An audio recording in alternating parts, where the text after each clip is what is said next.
Hey guys, welcome back! I've always said that in casual mode, you can make any weapon, any loadout work. Well today, I'm gonna put my money where my mouth is.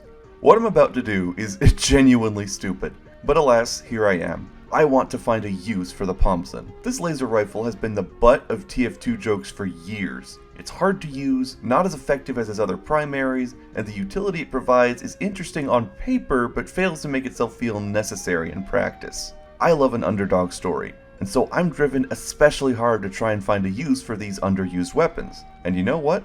I think I may have something. The Pomson 6000 fires laser bolts that fly glacially across the map. They do about 70 damage at close range, ramping down to 32 at long range. It doesn't need ammo, meaning you can keep blasting forever, and the lasers cannot be air blasted by pyros. Along with this, there are two classes that are primarily affected by the Pomson: Spy and Medic. If a Spy is struck with one of these laser bolts, he will have his cloak meter drained by up to 20%. The amount of cloak drained, like the damage done, decreases with distance, and at about 100 feet away, no charge is drained. If a bolt hits a Medic, he will have his uber charge drained by up to 10%, again scaling down the further away you are. This overcomplicated beast seems to be in the same vein as the Rescue Ranger. It has 4 shots, does less damage than the shotgun, and is focused on providing utility rather than fragging power. But that doesn't mean we should ignore the damage aspect. 72 is a decent chunk of health for most classes, and 2 point-blank Pomson shots can technically kill a light class. You just struggle to land those 2 hits. The main problem with the Pomson, as I see it, is the projectile speed. These lasers are slow. In fact, they travel at half the speed of the Rescue Ranger's bolts, and it sometimes feels like you're throwing paper airplanes at your enemies instead of lasers. So what do we do with the Pomson? How can we bolster its weaknesses while taking advantage of its strengths? Well, I have some ideas. The Pomson does good damage, and I've often found that landing 2 or 3 shots will consistently kill enemies if I stick to the Pomson's optimal range. Not to say better than the Panic Attack, Frontier Justice, Shotgun, or even the Rescue Ranger, but decent. I have 2 loadouts to share with you all today. The first I'm just going to call Cyberpunk.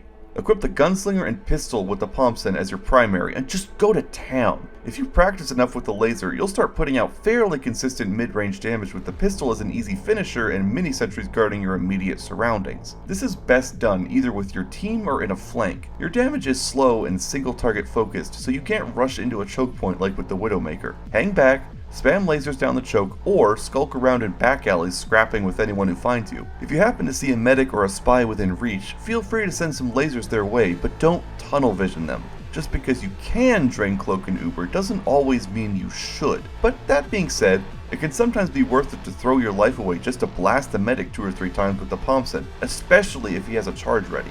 Diving into the backline and depriving the enemy of 20 to 40% of their uber charge can be game winning even if you don't kill the medic. A good medic often pops uber if they take a ton of damage out of nowhere, so the uber isn't wasted. But that doesn't work if what damages them is the Pomson. Most medics don't fight the Pomson enough to realize the danger and won't think to pop until they hear that dreaded and realize it's too late.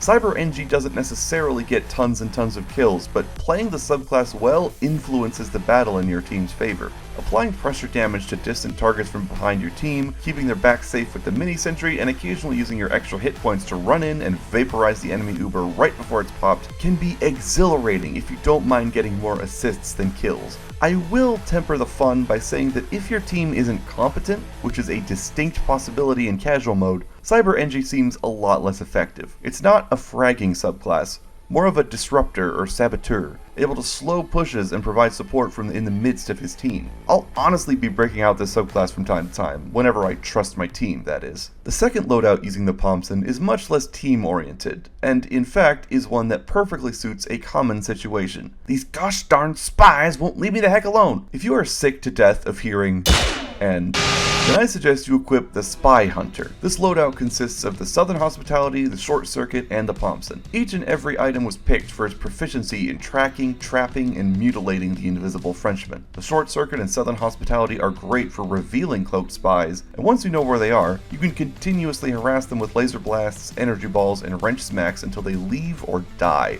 Not to mention, the Pomson has the potential to shut down the dead ringer hard. Since the dead ringer can't be activated unless the cloak meter is full, repeatedly zapping the spy with the Pomson will effectively prevent him from ever faking his death in your presence. If you suspect a spy is near, spamming lasers and short circuit balls in random directions can easily catch a spy out, especially if you know where a spy might be likely to hide. If you're like me and have spent a long time playing spy, using the Pomson to track down cloaked spies can easily get you accused of cheating, which I find to be hilarious. I'm sorry spies, I just played a lot of that class. I know where you like to stand. With the Spy Hunter letter equipped, any sneaky boy in your presence will find himself constantly draining health and cloak, and will have no choice but to run off. And hey, sometimes you just get lucky. So that's it. Those are the two strategies I came up with for using the Pomson. They aren't perfect loadouts, of course, and I wouldn't go so far as to suggest that you put these on a quick switch bind or something, but they can be worth keeping in the back of your mind if you run into one of those extremely specific situations I mentioned. As far as I'm concerned, the stock shotgun will always outperform the Pomson for pure DM, but there's a special place in my heart for the kind of gentle nudging of the flow of combat these loadouts provide. While it might not seem worth it to practice with a weapon that's this clunky,